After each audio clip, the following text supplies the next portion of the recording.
Yeah, my heart is sinking like a storm.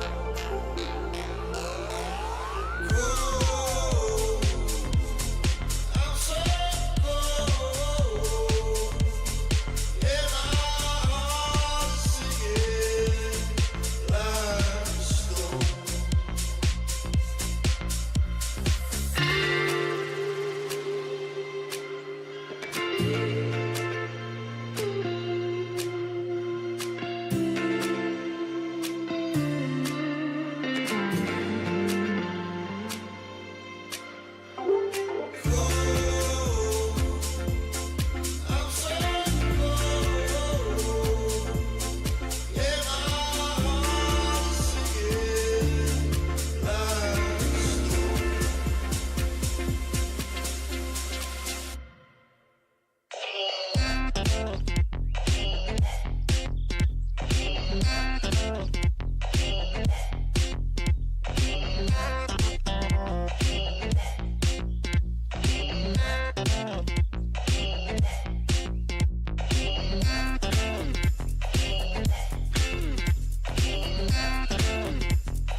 When I close my eyes, I can almost see it. When I take a breath, you fill up my lungs. And if my mind worked backwards just for a minute, I'd follow you before the memory's gone.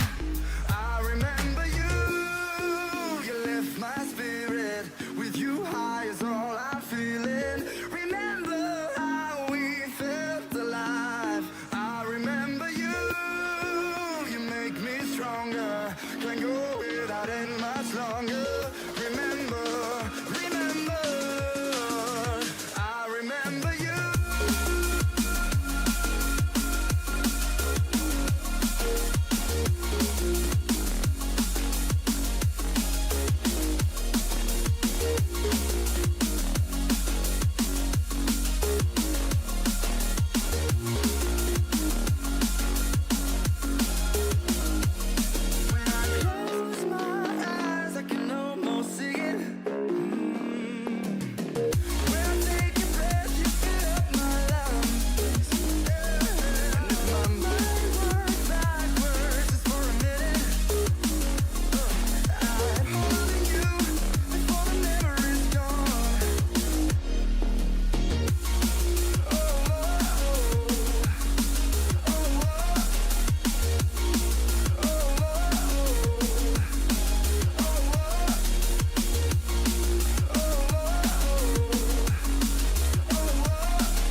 them know what you're thinking. I bet you never tell them how it feels.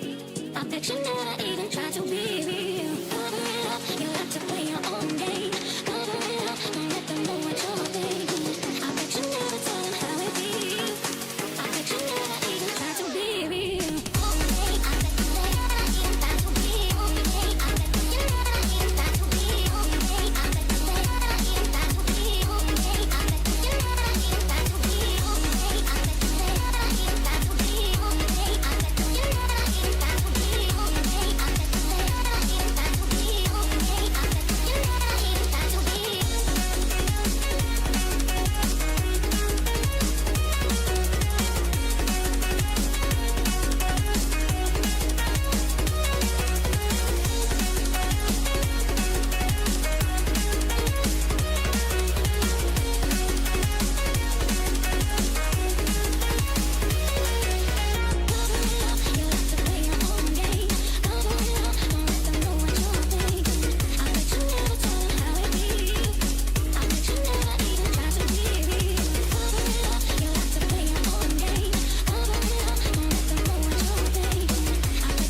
Okay, I bet you never even try to be. Okay, I bet you never even try to be. Okay, I bet you never even try to be.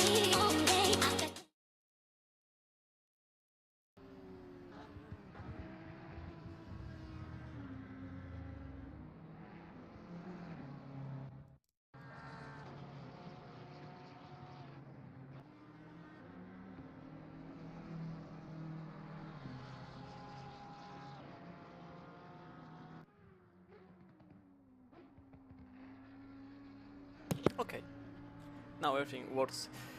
Welcome everybody, we are here for the qualifying of the Donington round. We are here with the Pro class now into the qualifying session. At the moment 21 drivers in the race so far, and obviously as always the first 10 minutes are given to the grey class on the left of your screen, which is the Pro class, and the other 10 minutes will be given to the white number plates, which are the alien category. And at the moment, as I said, we are with the Pro class. Donington GP usually being used in the British GT rather than the GT World Challenge Europe. As a matter of fact, the British World Challenge goes to UK, but they use the brand hatch layout. This one is reserved for the British GT, same goes for Snetterton and Oulton Park. So we are here in the British round. I effectively I forgot how to speak. I effectively took a random car to get on a lap time, but apparently it's not going to be the first one on the line, but we'll stay with the 134 BMW as Oreshkin goes over the hairpin, the second to last hairpin, as Wegman complies to the usual performance and puts himself in the P1, and he comes Oreshkin over the line with a 128.5, nearly 2 seconds off Wegman in the McLaren 67, closely followed by Fernando behind 78 milliseconds, and then the first driver is Kiss, nearly 7 tenths away from the very top of the standings. Kasitarash puts himself in third place momentarily.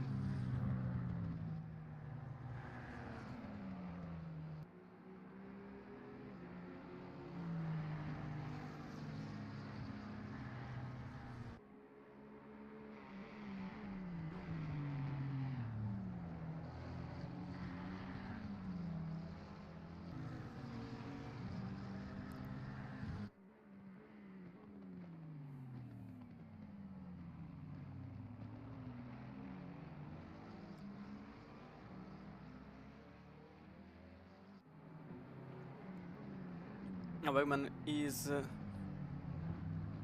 slightly improving by mere milliseconds.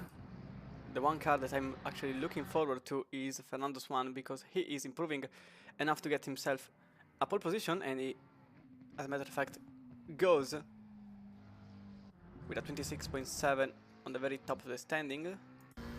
Swagman, which practically has, I wouldn't say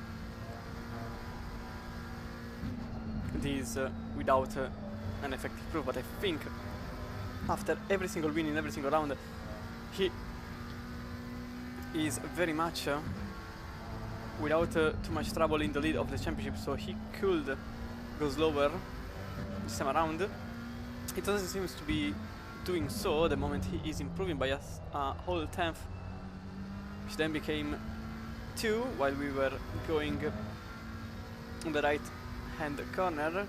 Now they are back to less than a tenth.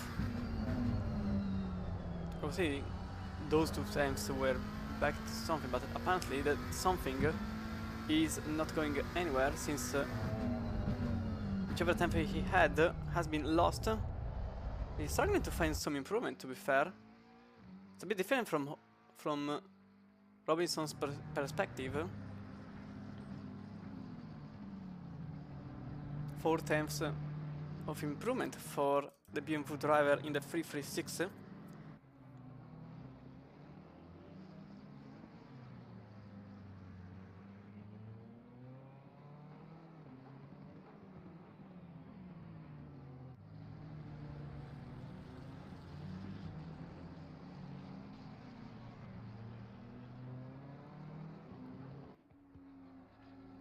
Robinson puts a very nice improvement. He goes in third in class, slightly more than 2 tenths away from Fernando and his McLaren in the 26.7.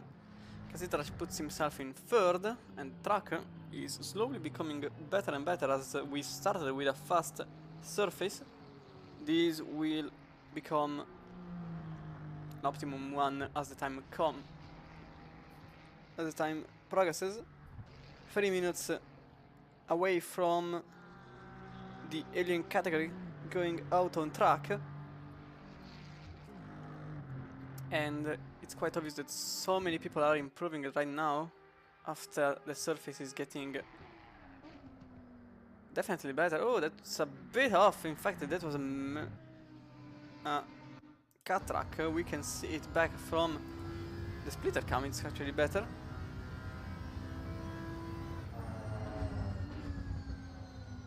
So you can see he went a bit too late on the brakes and put himself out of bounds.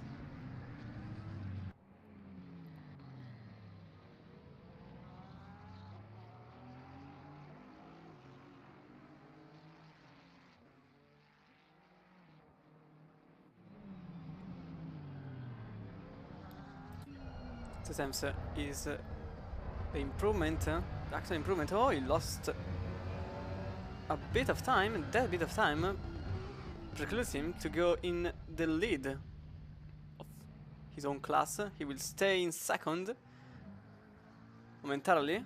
After, obviously, the alien category will go out on track. This will certainly change. Still a couple of drivers which are on an improvement phase.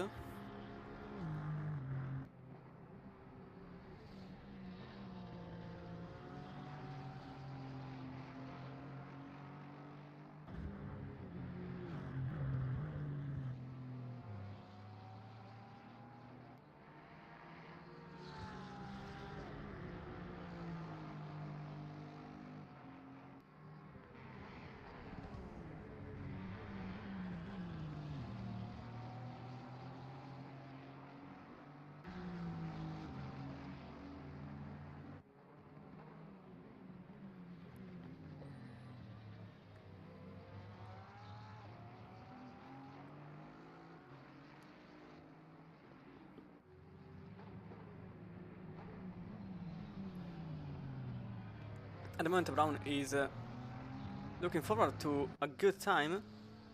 In fact, he cut an entire half second from his own time, putting himself in 5th place, barely away from Wegman, and Kiss, who put himself in 3rd in his Audi R8.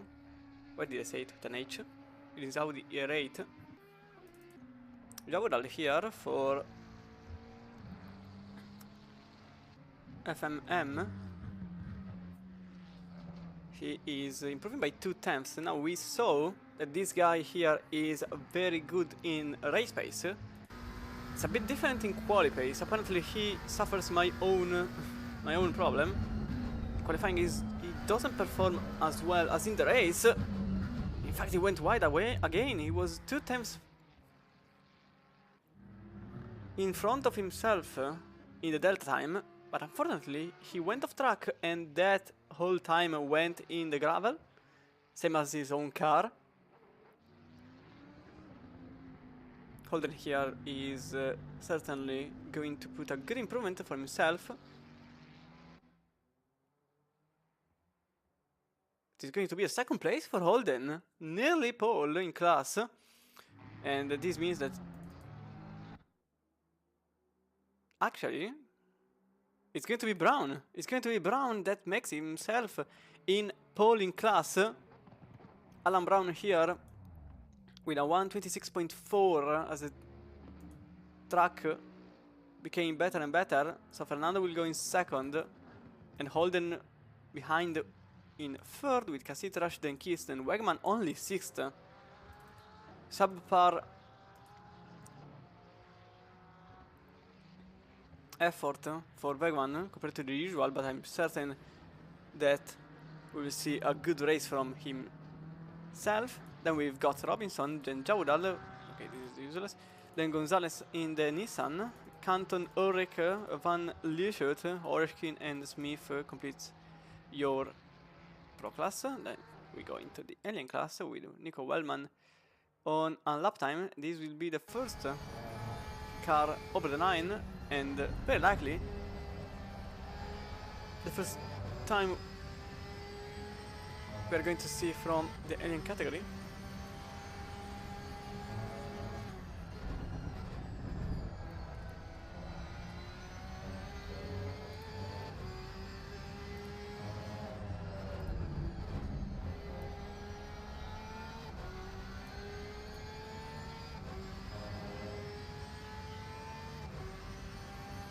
Into Starkey straight we go, and then into the chicane. You have to cut on the inside as much as possible.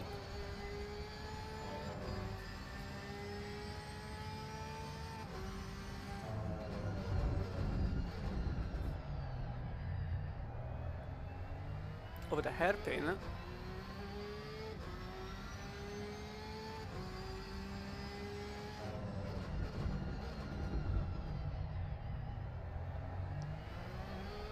Over the 2nd hairpin, it's going to be Wellman on 9th place. Cross puts himself in 11th at the moment, but obviously they have cold ties, and Hofis will also become okay. Apparently Van Tielen will not go for the usual slow lap time at first and then an improvement as the time progresses. He just goes for the first and fastest timing. 26.3 for the Belgian driver, which likely will perform another improvement as the time progresses, as usual. Here goes Busov, which is now in 7th place. With Ek and Loaded still have to put together a lap time.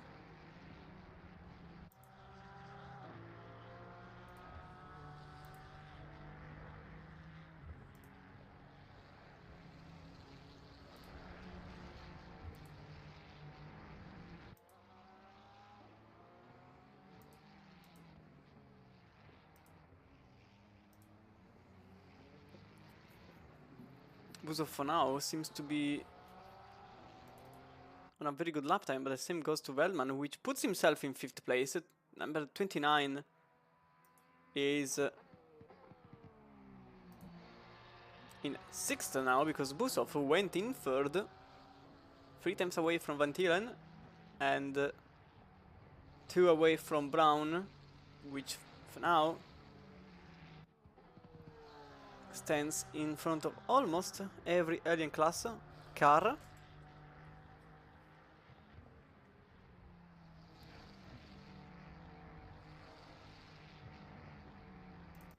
For now, Cross in his Ferrari, not matching the same times that have been reached from the other Ferraris. So Van Tielen's, Busov's, Holden's, Casidra's Ferraris.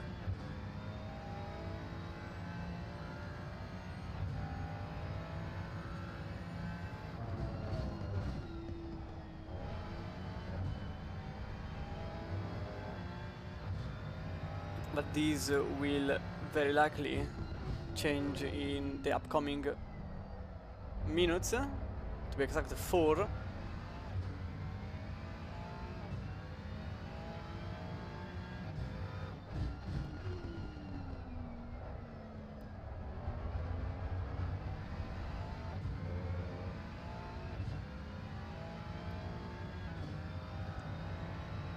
He made an improvement, but that improvement didn't bring enough. Still 18 milliseconds away from Casitrash, and Wellman with further away. Eck actually puts himself in pole in his BMW 86 after a couple of laps not being valid. 25.8, so the only car at the moment in the 25. So Van Tielen is actually in difficulty at the moment. An entire 4/10, major performance from the Swedish driver. I think that lap time was simply perfect from himself, since he can't really improve at the moment. Now obviously this could change in the upcoming turns.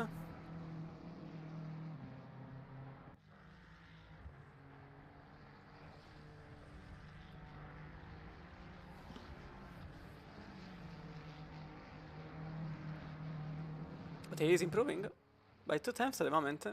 In only the chicane he gained those 2 times. Busov behind, in front rather, is also improving quite a bit. Not the same as Van Tielen's lap time, but still an improvement nevertheless. This could theoretically put him in 3rd, and as a matter of fact this is the situation. Busov is now in 3rd, and Van Tielen is now in pole, 3 milliseconds in front of Beck, with 2.5 minutes to go. Practically tied the two drivers, which put an entire half second to their next competitor. In terms of sectors, it's remarkable how Eck actually has the upper hand on the first 2 sectors, but the 3rd sector is the one which made the difference for Van Tielen.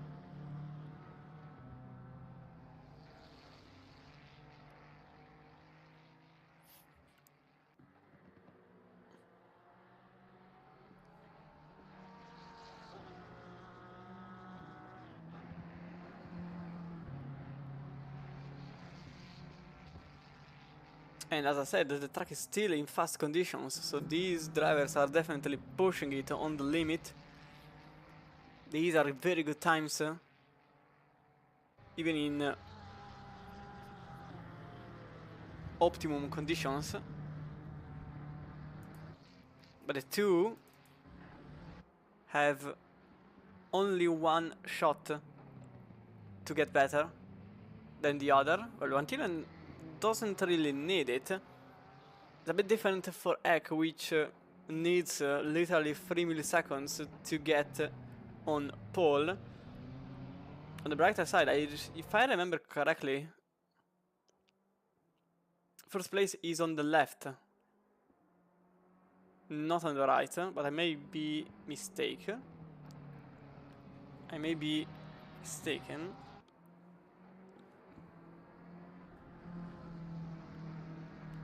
And Ek, okay, I can't know because unfortunately there is this odd glitch where I can't see the time, the first timing after. Okay, no, I think Ek actually went off track this time around.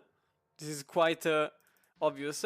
But Busov here is on a mission 3 times for now, but those 3 times are effectively useless if you can get another 2. And to answer my question, he actually lost 2 times in the hairpin, so very likely he will not put an improvement. Well, he will make an improvement, but not in terms of position. In fact, he will create a better lap, but not a faster faster position, yes, that definitely exists. Not a better position, but certainly a faster times, but that will not be enough. He will stay 4 times away from Van Tielen, which will be in pole. Velman here is still going on for an improvement. That improvement will be enough to put himself not only in front of Holden, not only in front of Gallo, but also in front of Fernando. So Brown will be the only car in front of him who is not on the same category as himself. And Loco concludes the qualifying session only in 13th place, an entire second away from the very top of the standings.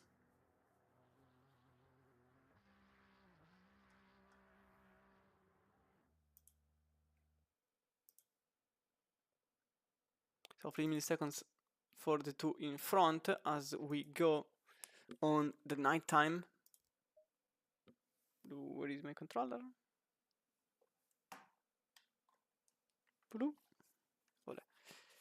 And I need, as always, this thing here, which always is funny how it resets. Thank you a lot. Just give me this. Okay, a bit easier. So here is, I was actually mistaken. First place is on the right, not on the left. And I need this thing here also. Yes. So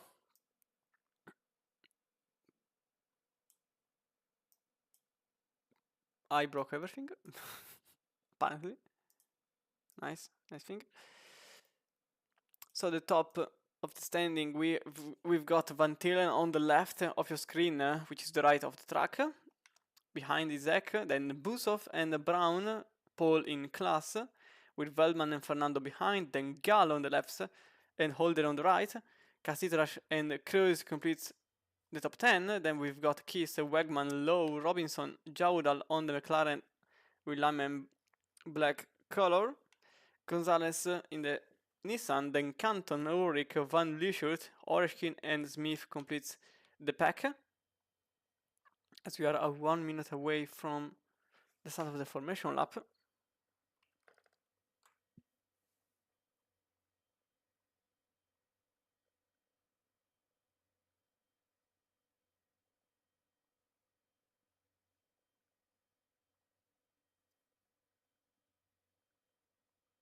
Okay. So the track 4 kilometers long, being mainly used in British GT, but also in 2 wheels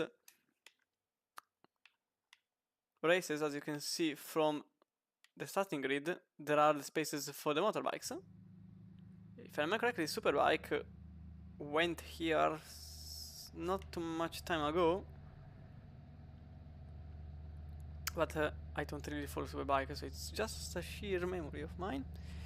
And here we are for the start of the formation lap.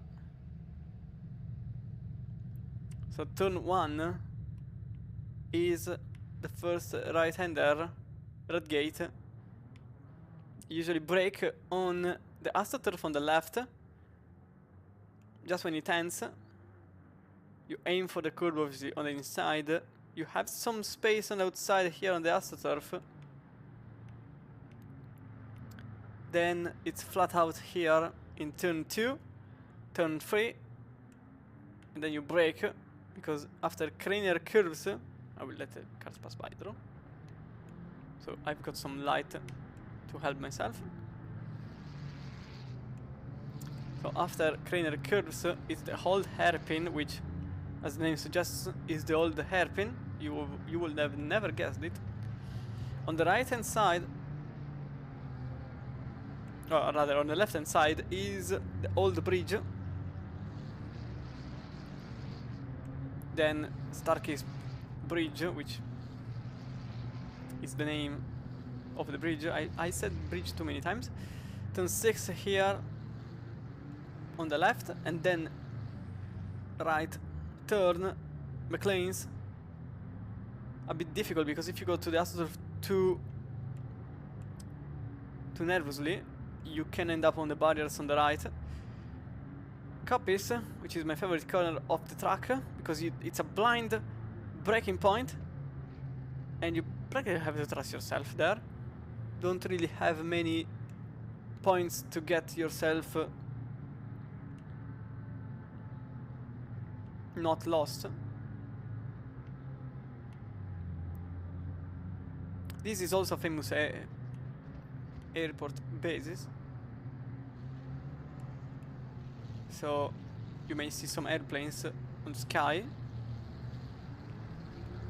The S's, turn 9 and 10 after Starway Straight. Then we got the two hairpins with Melbourne hairpin, turn 11, and Goddard's turn 12. As the cars are going side by side for the start of the 60-minute race. Still trying to hit the tires. Go! Maybe a bit too much there, Vantila. Nearly out of race already. So as I was saying, the hairpin on the left, and then it's the Wheatcroft Strait. As I was saying, there are airplanes that may come and go in the sky, because the game actually has airplanes here in this track. So here we are for the start of the Donington round. Quite a good start by Ventile. There are actually some contact between the two drivers there.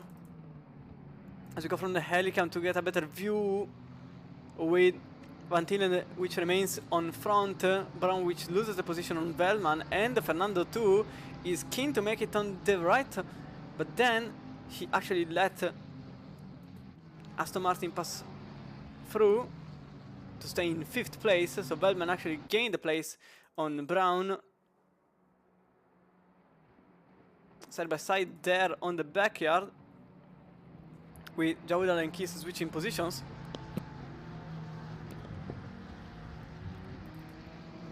With also the view behind of Robinson, quite close to making another overtake. I don't think anything will happen for now, although I think there is some chance for the BMW driver to make it on the inside. He actually stays behind. Oh, there is someone going for the move. It was actually the Ferrari of Van Lieshout, who actually remains behind there. So Van Tillen still in the lead of the race. Eck follows closely behind, and Busov is still with them, because apparently if the qualifying pace was not there, maybe the race pace is there. No major incidents nor mistakes so far. It's a long train, although Brown just made a mistake, and Fernando passes the Aston Martin with easiness. Oh, for a brief moment the Aston was keen to try to get more speed than the usual, but he stays behind Fernando. That's for the lead in class, remember. And behind them is also Gallo and Kroos side by side. Oh, Gallo goes extremely wide there, and Kroos gains the place. Also Wegman completes the overtake on Holden on the outside, and Lowe was trying to make the same on the outside, but by doing so he actually is in danger of losing the place. from GT3, double weaving, not really fair. And the McLaren behind of Jaudal was nearly hitting the two, which puts Kiss in an attacking position.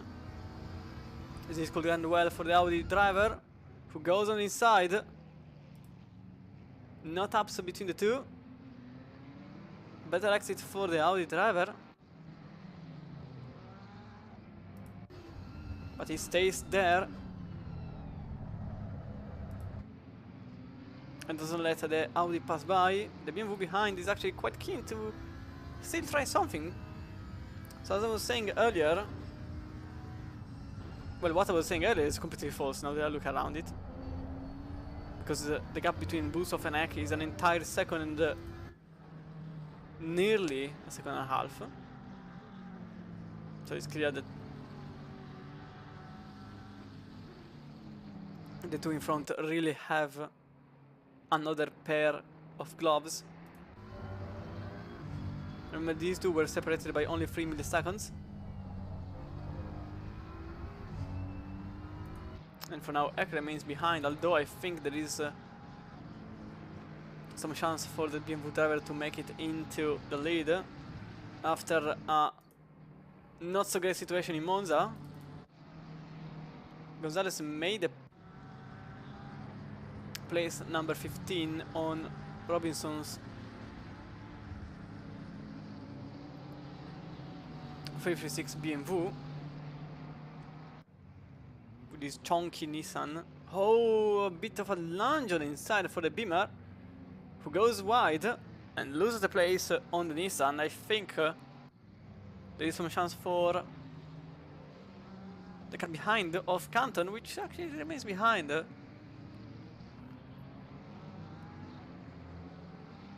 The car is already into the pits. Van Lieshout already into the pits. I wonder if they didn't put enough fuel, which will be quite something.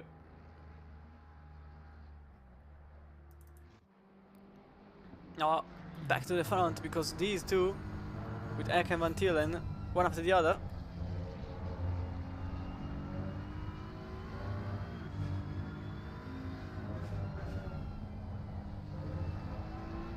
this could be the chance for the Ferrari to obviously stay in front, but also to try to create some gap from the car in behind. And Gonzalez went wide there and lost 3 places. Something happened there for the Nissan driver as we go back to the replay. Oh, he completely missed the corner. That's why he went also into the gravel. Didn't lose the car, but certainly he lost 3 places. And Wegman takes the place on Gallo as we go back in live. It's clear that Gallo wasn't that happy about the move. After the lights flashing, we can see the reason there. If there was any contact. Lunging inside, there was some contact, it's quite clear there, with Gallo going a bit wider.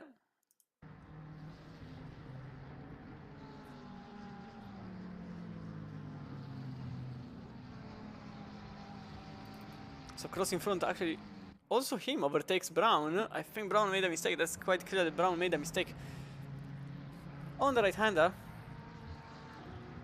Lost a chunk of time. And now also Wegman is quite angry. He wants to place number 2 in class, which is the 7th overall.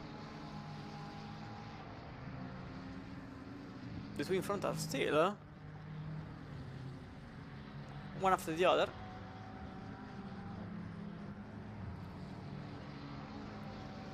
I wonder if Van Tieren is the slowest of the two, because the lap times are quite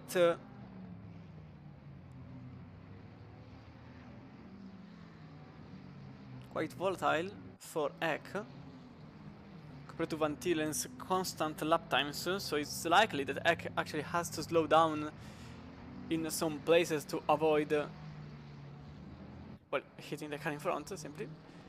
As a matter of fact, Ek just put a 26.2 nearly half a second better than what he did earlier. 6.7 it was.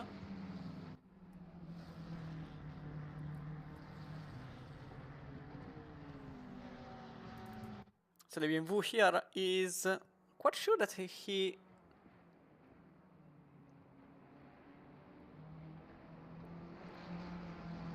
wants to stay there. He obviously wants the place in front.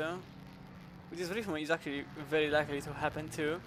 He has the rhythm, just has to make the move, and then it's going to be a bit more easier for the Swedish driver.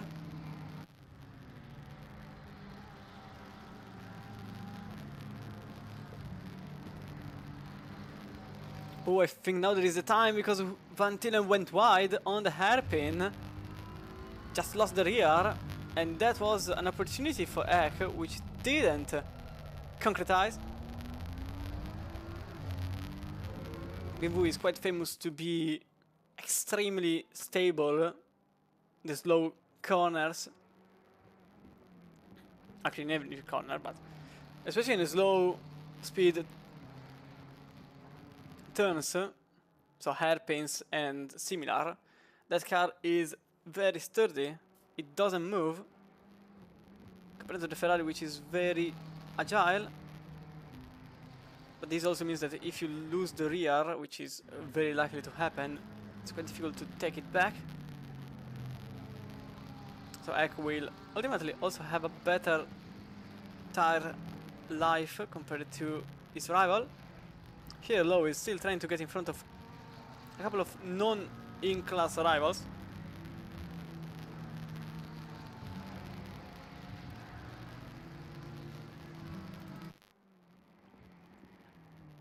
Here Ek still has to go in elastic mode, getting close, then getting further, then getting closer, then getting further.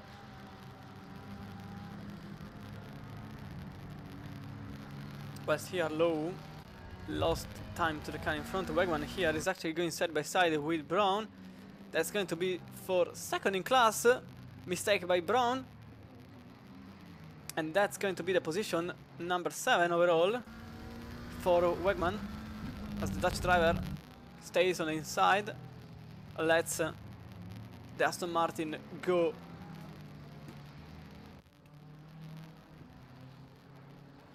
further away on the outside and remains in 7th place. The next objective is 2.5 seconds ahead. Cruz in the Ferrari 233 still behind Fernando, who is the leader in class and has 3 seconds of gap to the car behind. In class, obviously. Because you can clearly see the car behind is a bit closer than 3 seconds. Basically, it's 3 times. Gallo also be stuck behind a couple of non-in-class drivers, but that's going to be the position for Gallo on Brown. And the same goes for Holden, who utilizes the Porsche's move to get himself on a better place, and the same goes to Lowe, who overtakes Brown, so he lost 3 places in literally 2 corners.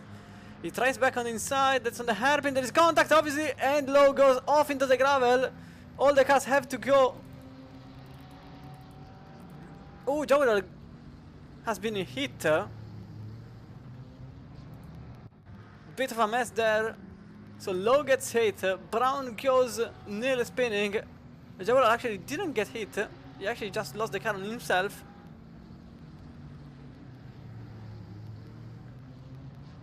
Would like to see it back from his perspective as he was going to make a move. Oh, he just lost the car. Didn't hit the barriers, but had to go through a 360 degrees. So now Lowe is in 17th and Brown, remember he was the pole sitter, he is now second to last. Only because Van Lieshout went in the pit earlier than him. And a lounge in the pit lane is 52 seconds, so there is some chance that Brown could actually lose the position also on Valicious. So Holden now closely follows Gallo.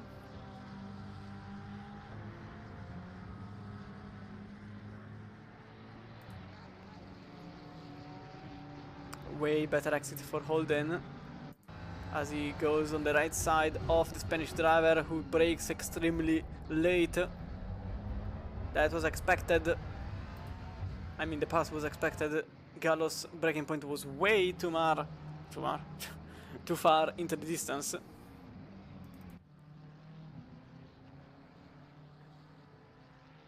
Consequently, he lost the place there, and Cruz goes on the inside and makes it in 5th place. That's Fernando's place. The next one is actually Velman, who is very close, just a second ahead. You can see the Porsche 29 there with a 27.6 as the last reading. Clearly a mistake has been made by the Dutch driver in front, and Melvin Cruz will have a shot to get his place. Quite likely Fernando will also use the Ferrari head as a tow.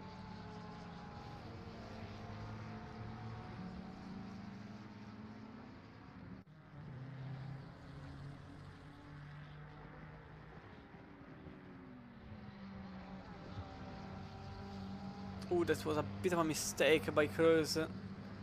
Lap not valid, so this means that that's a track cut, very likely. Also Cassitrash had the same fate. Again, the Spanish driver nearly gets overtaken on the same spot again, but this time he defends the inside and remains in front of the Audi driver, who follows him, although there is a second hairpin. For now Gallo stays there, but apparently his pace is really not there. He has been he's been overtaken by several drivers so far.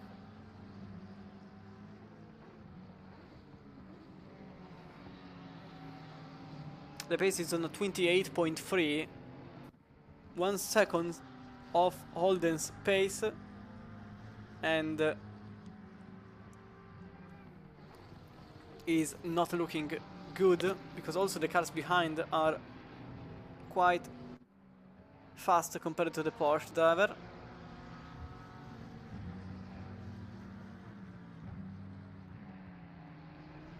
He's actually creating a bit of a train behind.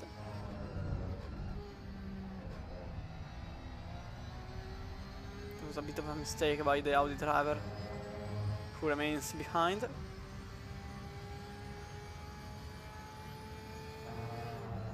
Cassitrash very close to the number 220.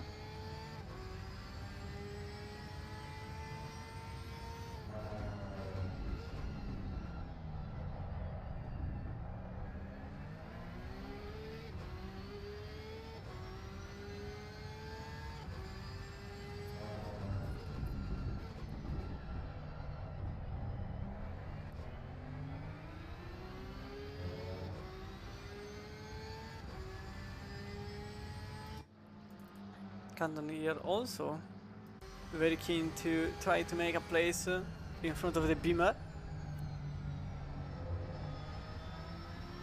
but for now positions will remain the same. As we go the old bridge section.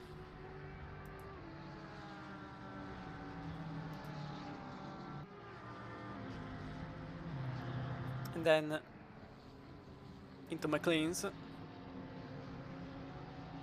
This is a very close fight between the two. That's for 12th place.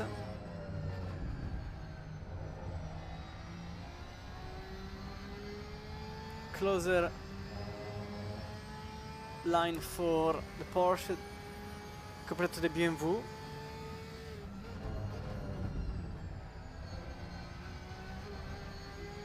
Chicane has been made perfectly by both drivers.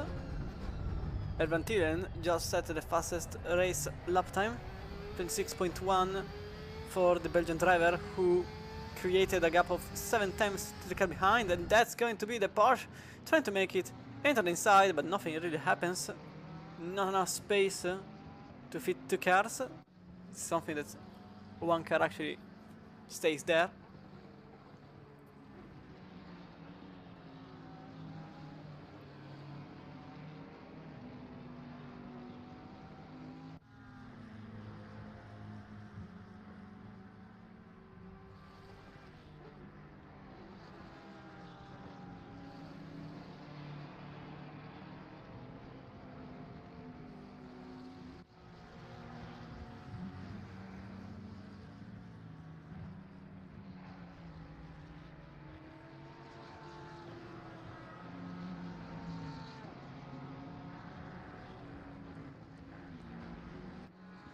So Kroos here actually gained quite a good chunk of time to the car in front. Bellman is now in striking distance. Track also became optimum. And you can see there was a second between the two. After some laps, the gap is now less than a car length. We are getting into 40 minutes to go, which means certain drivers could think about, okay, never mind, even earlier, because Kiss is the first car to get into the pits after Van Lieshout's mistake, because yes, that was only a pit for fuel, which doesn't really make sense at this point, because he stayed in the pits for 27 seconds. So no change of tires, but only fuel, whole tank. So quite luckily he just had the fuel for the quali run and didn't put more fuel.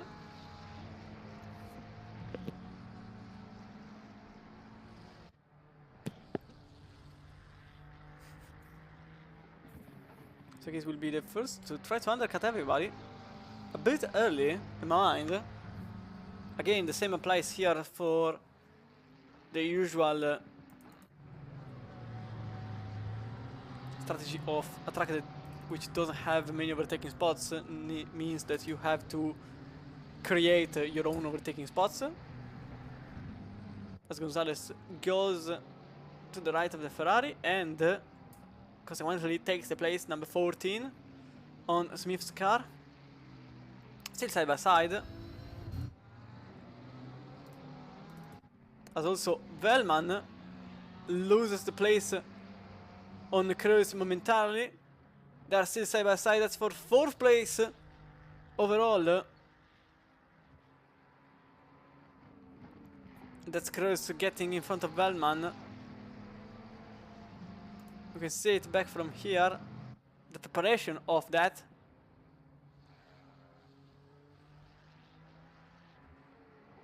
With the Porsche braking a bit too early and effectively gifting the place to Kroos, who took the chance with the Ferrari not with the Porsche not defending the inner line from the Ferrari behind. And here goes Robinson, nearly going for the position number 10. But by doing so, he actually had a worse line into copies, and this put the Porsche very close, so close that they actually hit each other. It was a very small tap, but there was one. The Porsche behind number 219 clearly has more pace compared to the Beamer in front, but that's a bit wide though. So as I was saying, into the 37th to 34th minute is the good time to go into the pits, because here is extremely important to have the track position. But not too early, because otherwise you lose everything. This is a track which utilizes a lot of rubber. The two here by the way, are still quite close. 2 temps only are separating the two.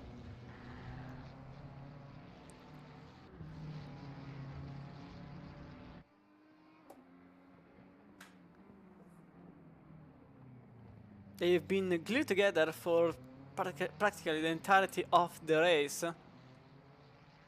And so far it doesn't seem clear who will be on top of the other, as someone... Okay, never mind. Race control exploded for a moment. Oh, Gal is off! Oh, what has happened there? Cassitra was off. Something happened. As Bellman goes into the pits. Oh, that's a Cassitrash. What just happened? Why was there a Ferrari going literally out of control into the side of the Porsche? I have to see it back.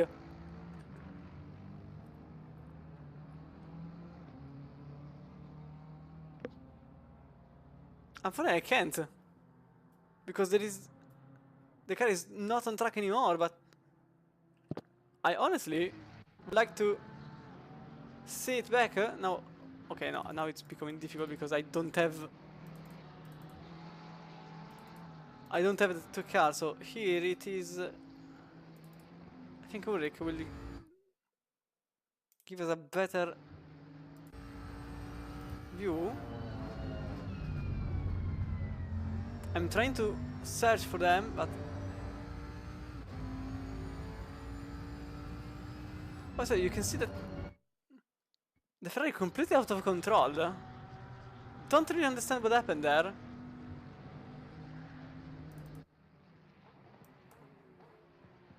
Maybe from here is a bit easier. Okay, maybe from here. I'm honestly trying to understand what just happened. So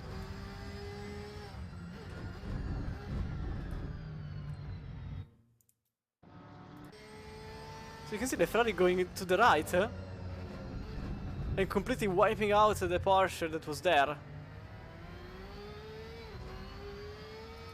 I don't really understand what just happened.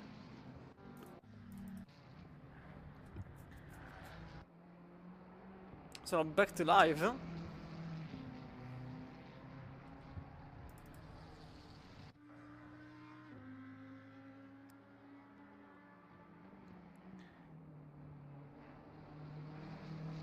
It's a very odd thing.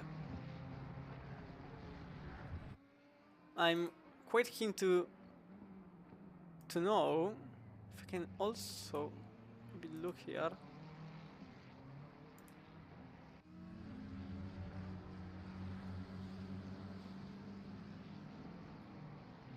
Oh, because the game crashed.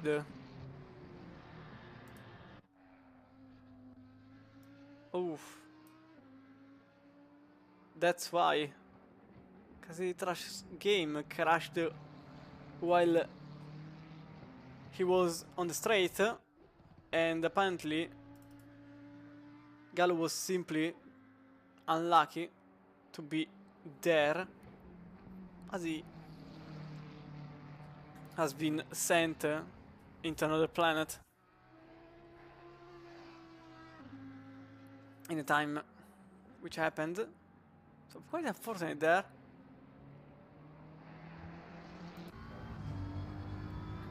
As Eck here still stays behind Van Tielen.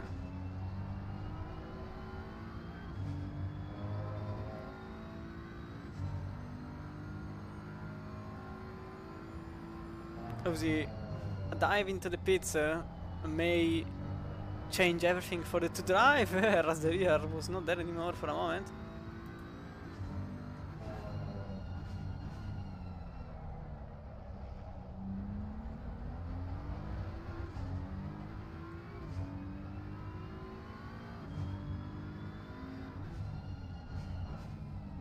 We also lost Robinson from the race.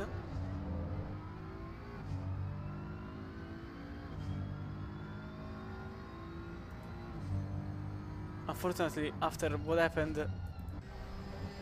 or rather, trying to understand what happened earlier, I don't know what happened to Robinson's race, because he's not here anymore. As Velman came back behind Fernando. So Fernando also made a jump on the Dutch driver. Holden is quite close to the two.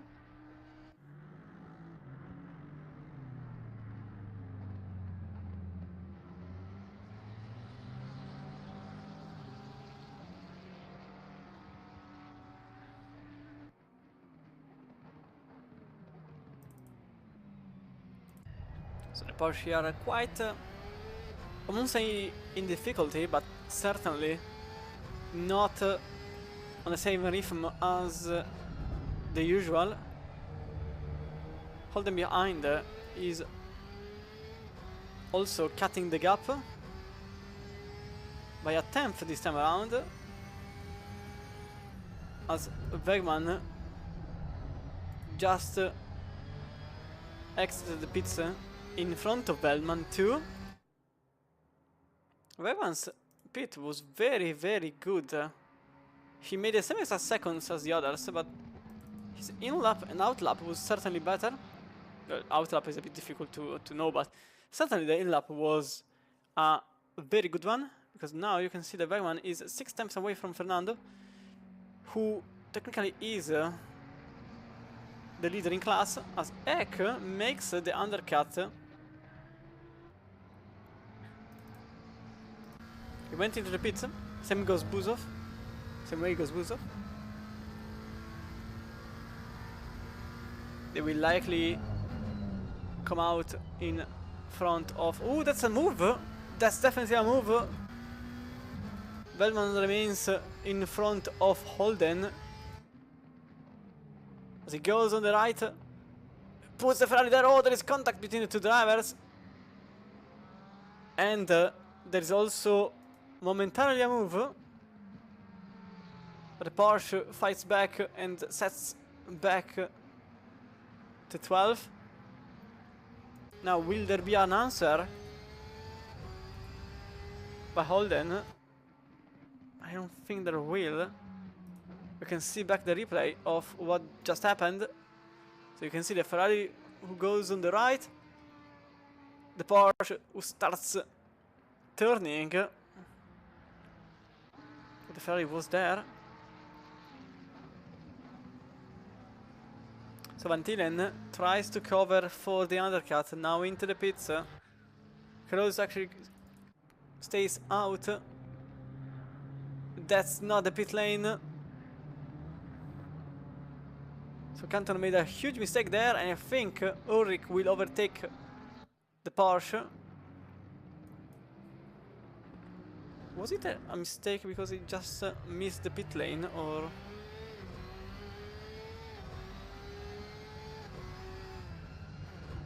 Oh, okay. Yep, that was. Sorry.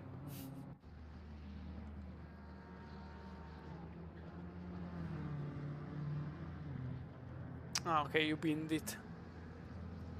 Unfortunately, I don't know how, so I haven't been able to put it in live.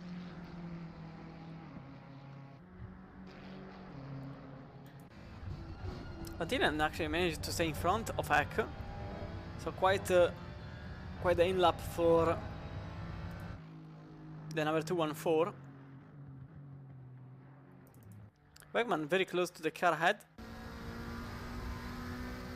The gap from Bellman is now 2.3 seconds, keeping Holden away from these two.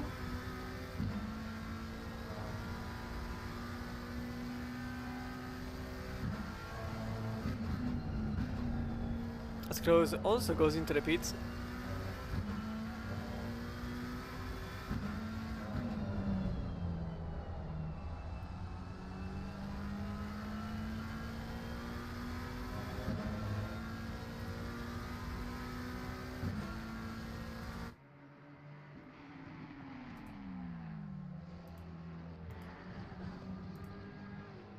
as the gap ahead still remains around the car length.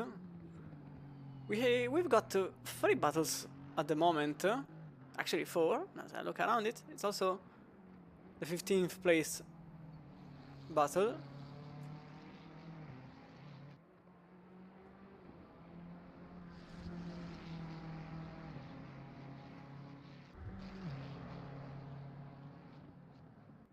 Oh, yeah, it happens. I have been there, done that. To be fair, the first times in this track it was a bit odd, but yeah, unfortunate.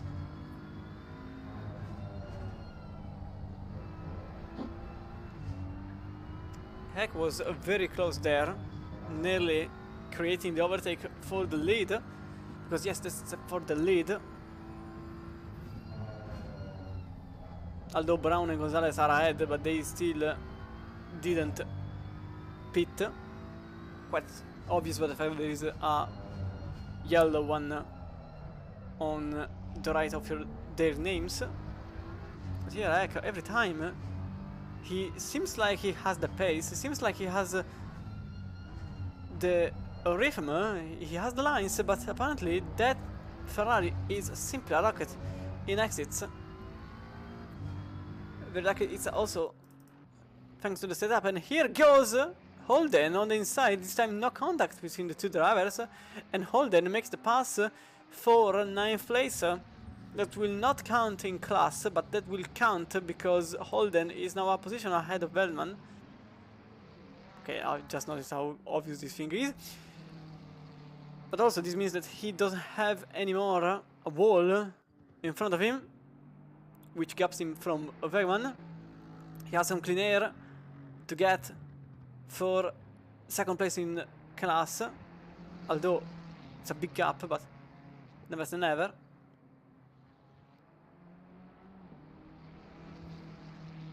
Here was very, very close. The gap was close to 0,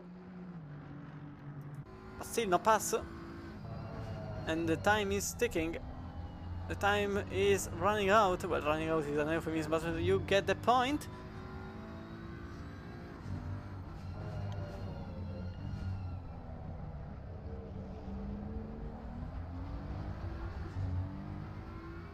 It's a bit of an elastic band, this one here.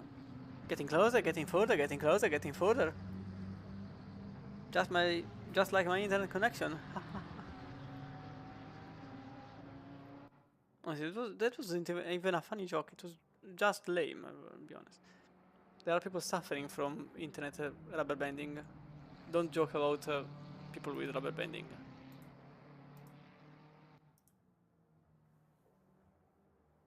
One minute of silence for the people with rubber banding. Anyway.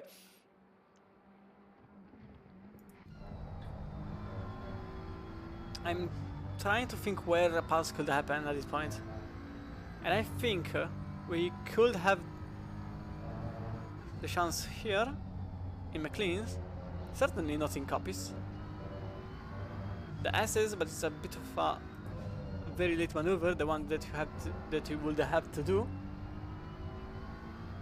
Certainly something could happen in the hairpins, on both hairpins.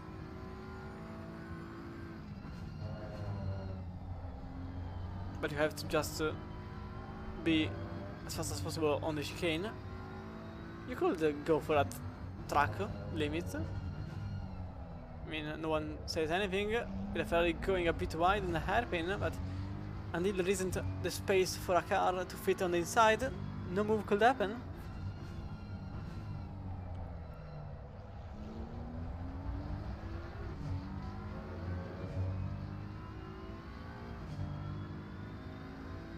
I just made the fastest lap time, 25.9, so the first 25 in the race, which just proves that he has the time and he has the car and he has the setup, he just doesn't have the position.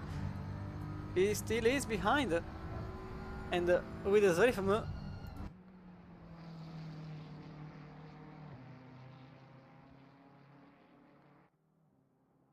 it's a bit difficult to create the chance.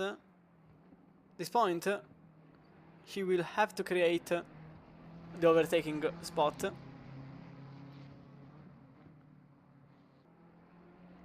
Because that Ferrari is defending the lead as much as possible, which in this track just means stay on the bounds. It's not really that difficult to maintain a position in Donington, let's face it. The problem is that the two main overtaking spots, which are T1 and this hairpin here, are actually prepared quite well by the Ferrari driver. And the Belgian stays on top every time, and in the entirety of the track, which is where the BMW has the upper end, you can't make a move. So you can see here the gap into turn 1. This will close as we go into the chicane, and then it will be wider again as he approaches the hairpins, which is the exact opposite of what Eck wants. Also, Van Tielen made the personal best lap time, 26.042, but not at 25. And so for now, only one car remains on 25 hotspot.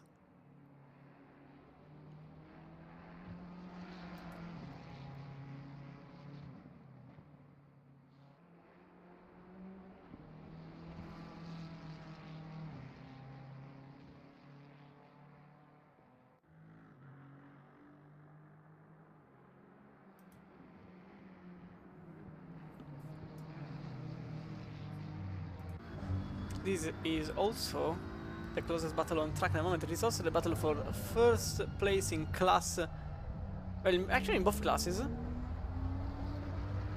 because Fernando is still in front of Wegman. Holden is not managing to close the gap, so those 3 seconds became 4.5 as the time passed.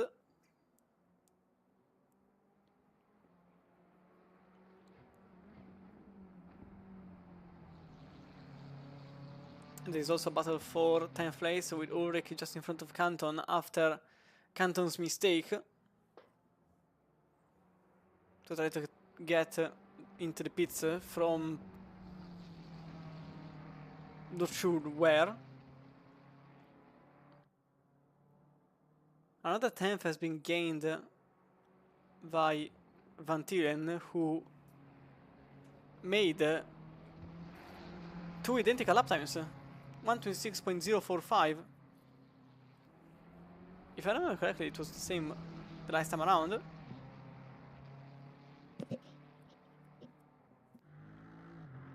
It was 0.42, not 0.45. So only 3 milliseconds off. Those 3 milliseconds which, if Eck would have had them, this could have been a completely different story. Because that was the gap from one to the other in the qualifying session. Those 3 milliseconds are the reason why Eck is still behind Van Tielen. 6.1 by both drivers. While here, Fernando just made a 26.5 personal best. Wegman's best was at 26.397, so practically at 26.4.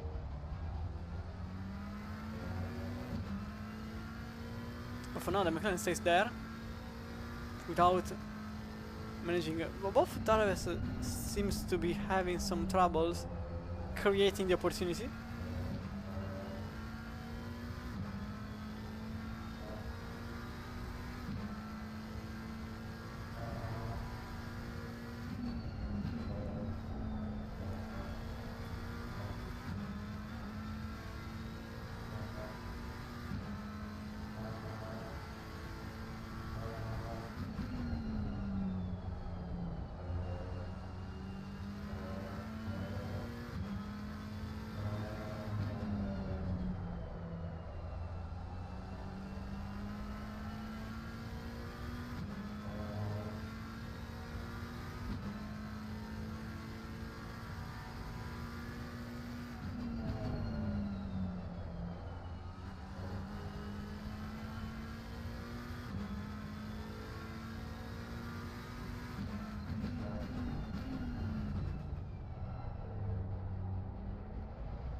there is also the battle here for 10th place, with Canton still unable to create the pass on the Bentley driver.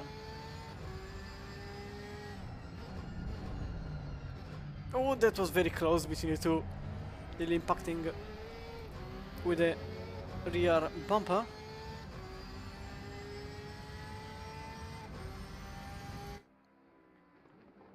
Last 15 minutes of racing and the time is running out, so they have to create the opportunity as quickly as possible.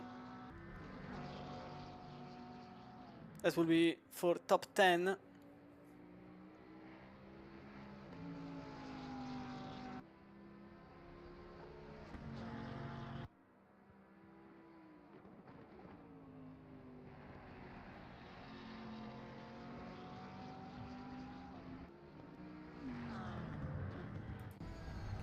I think the Bentley will remain in front only because the Porsche can't really see further in front at this point. But the chicane approaches a bit different the braking point for the two, with Ulrich braking earlier than the Italian. Different line 2 here, maybe trying to get a better exit from the first of the two hairpin. It actually happens, but the Bentley is on the left hand side, which is the same direction as the last hairpin, although the two go side by side. Trying to get a cutback, maybe this happens, but the Bentley has the inner side,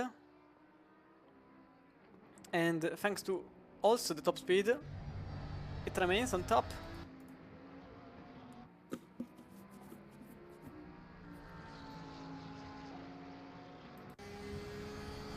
They are practically glued. If one makes a mistake, it will take the other out.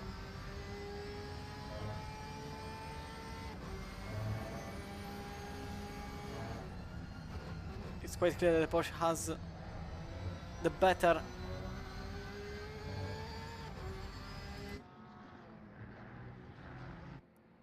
line in many turns.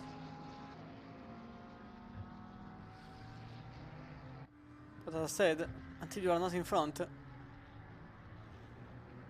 can't really dictate the pace. And this is what both Ulrich and Van Tielen are doing, as the gap between Fernando and Wegman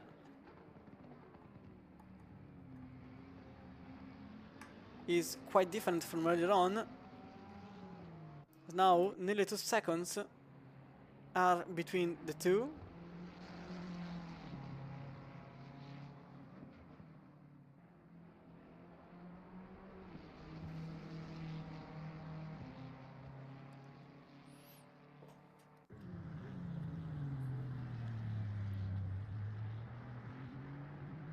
I think this point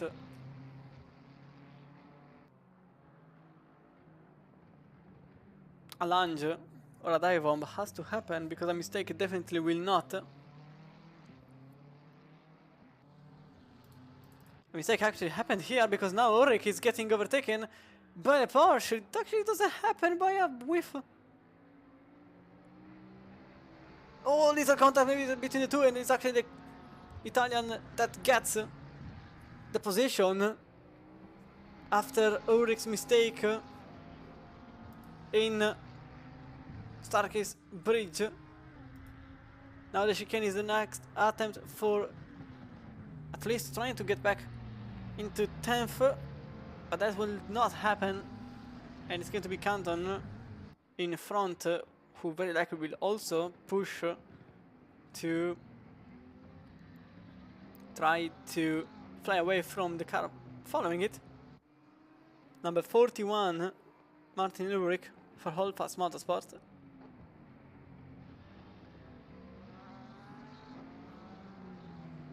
And the positions are effectively frozen in the whole grid except for two. This has been tonight's fight. practically for the entire time. Although Fernando just made a mistake, and with that mistake he lost 3 times, which doesn't seem like a lot, but considering just a second between the two definitely helps. 1.2 to be exact.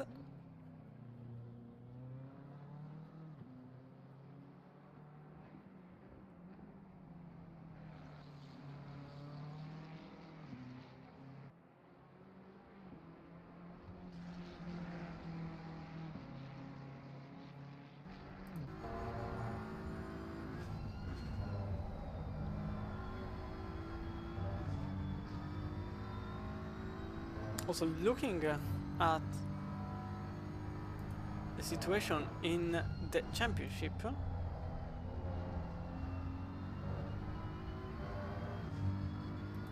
because I would like to know the standing. Are putting Van Tielen with nearly 40 points ahead of Eck.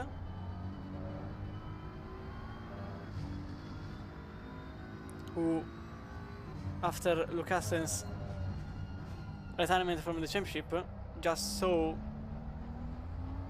the possible win way more likely,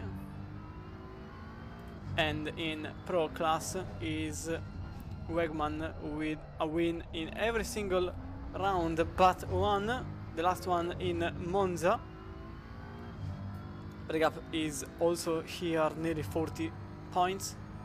And those 40 points are necessary to get the championship win. With the championship win also comes the prize, 40 euros for the Alien class and the free entry to the Assetto Grand Final qualifier event.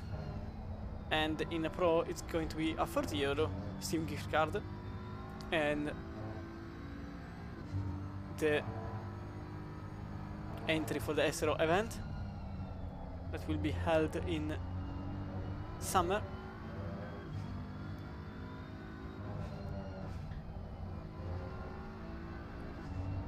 And considering that just a handful of rounds are there, to be exact 3, with Kota, Laguna Seca and the Northlife being the last 3 rounds, realistically Van Tielen would have to get a terrific situation in the upcoming rounds. If you don't know the scoring system, the first gets 66 points, second gets 60, and the third gets 55, then 51, 48, and etc, etc. So for now it's quite difficult. A win here could still bring discussion to the standings for Eck, but those 40 points are a lot. In the hypothetical case that Eck can win all the 4 remaining rounds, this means 24 points. So Van Tielen still should lose some ground in some way in the other 3 rounds, but at least those 6 points will go in X possession instead of Van Tielen's one, because otherwise the gap will be more than 40 points and that will be difficult to cover.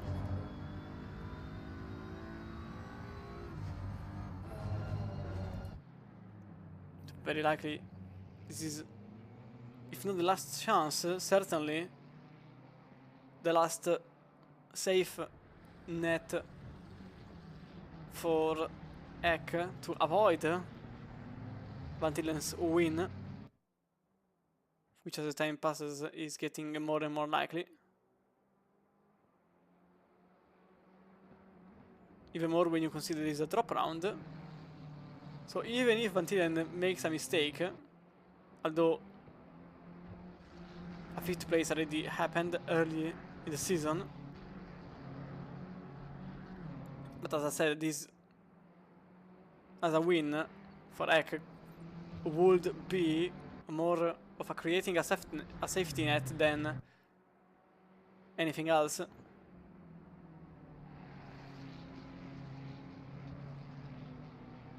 But for now we will think only for the round being here in the night with clear sky in Donington. I didn't see any airplane, or maybe they actually passed through, it's just that I didn't notice them.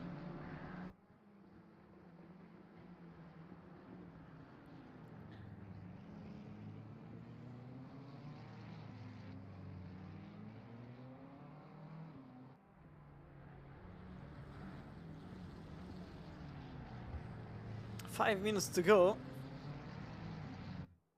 so very few laps remain. To be exact, 4.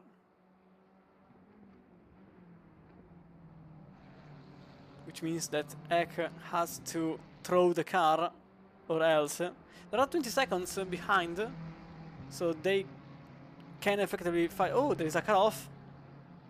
It's a 738. That's Brown. He was trying to overtake on the Ferrari in front, and he ended up in the grass and then in the wrong direction. And it's quite unfortunate because Brown was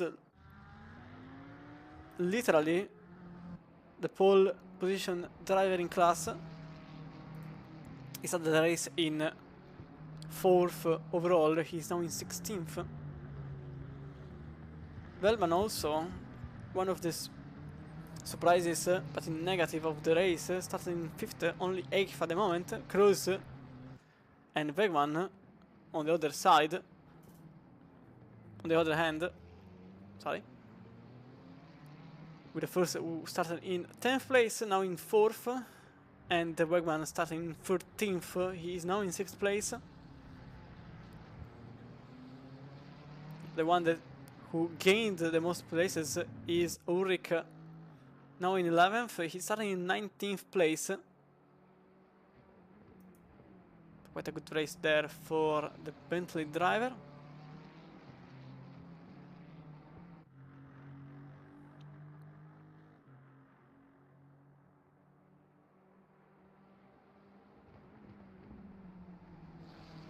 Literally an entire hour. Oh, there is the 990 on the same spot as earlier. Oh, he went on the grass. Oh, I think, yes, he went also into the barrier. And he lost the place on Brown too.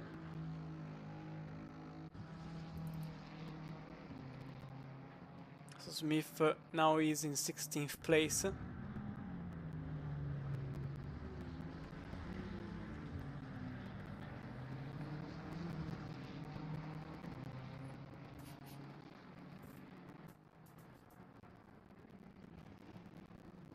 As I was saying, for the entirety of the race, these two have been glued together.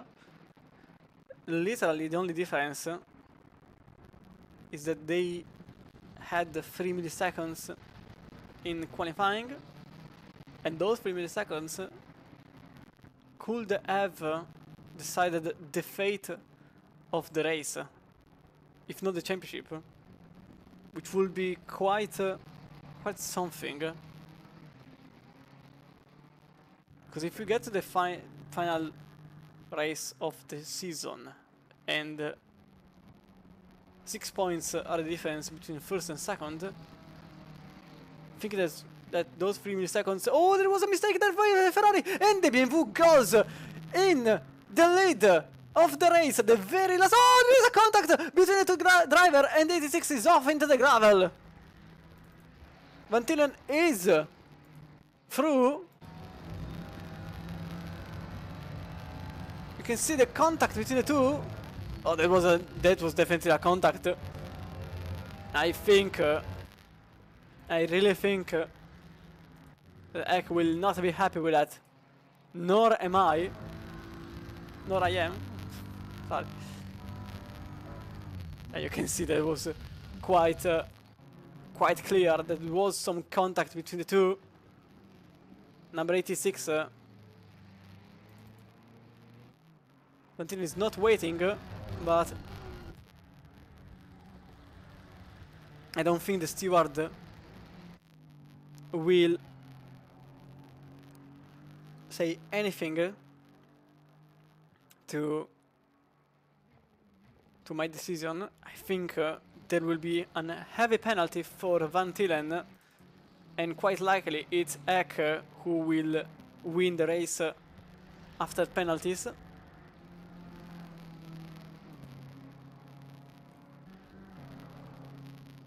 The very latest moment the move happened,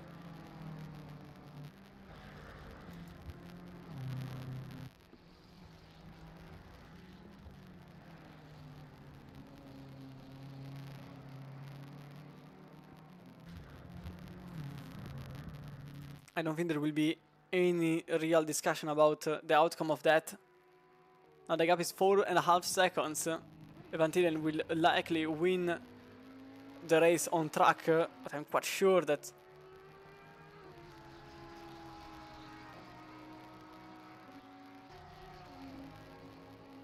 something will be decided after the checker flag will mark the completion of the race,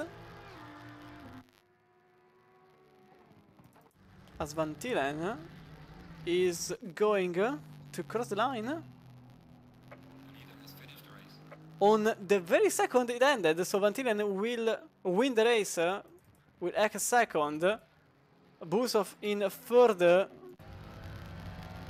4 tenths. Okay, this was close. 2 tenths, 1 tenth, 0 tenths. Oh, it's actually a bit of a mistake there.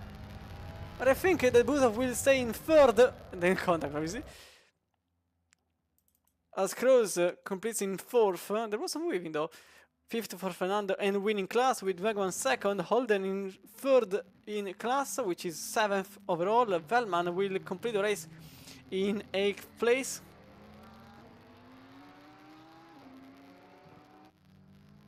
With Keith in 9th. Canton will be 10th with Ulrich in 11th. And Lowe just behind in 12th with Jawural in 13th and Gonzalez in the 216 Nissan in 14th place. Then we've got Horishkin, Brown and they have quit, but I think the last car was the Ferrari of Smith. As a matter of fact, here he is. Then Orishkin, Van Lieshout, Robinson, Gallo and Casitarash complete the race. But it was the Donington round. Next time it's going to be Circuit of the Americas in May 23rd, then Laguna Seca, and then the finale on June the 6th, 90 minutes of North Life. But from Chris Romano here, it was all. Thank you so much for following the championship so far, and also I will thank you when you will follow all the other rounds, which only 3 remains. And until the next time, which is, because I'm thinking, okay, the Blue Ring is after the next round. So yeah, this was Chris Romano. Thank you, Jeff, for saying your line as always. This was all for tonight. Be safe, have a good evening or good night wherever you are in the world, and see you next time.